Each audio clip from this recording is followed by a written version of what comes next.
Damaged plastic panels? Repair, not replace, and the new Power-tec Rechargeable Plastic Repair Kit is designed to repair small to medium-sized damage that could render a panel unusable.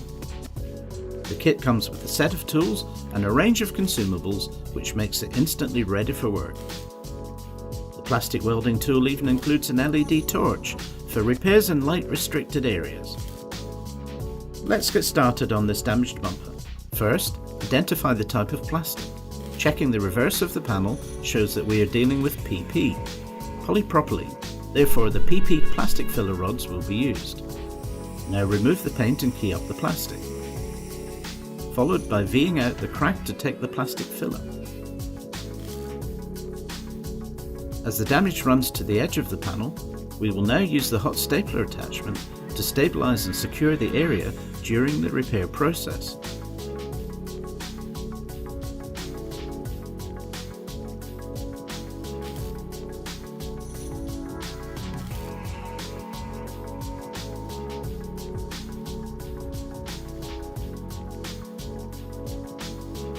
For this repair, we will use the welding tip that's fitted with the filler rod feeding tube.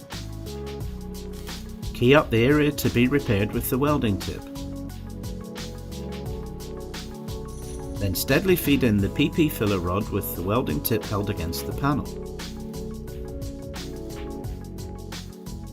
Repeat the process on the reverse side to complete the plastic welding repair. For a plastic only repair, the staple is now removed. Then tidy up the edge with the hot welding tip and finish off with the DA. And as you can see, this plastic only repair is very strong but remains flexible. The standard welding tip is used for smaller general repairs and when using the supplied stainless steel reinforcing mesh. When it's necessary to recharge the tool, simply plug in the supplied USB charging cable into a suitable adapter and then into the tool. The light glows red when charging, then changes to green when fully charged. The Power-tec Rechargeable Plastic Repair Kit, available now from your nearest stockist.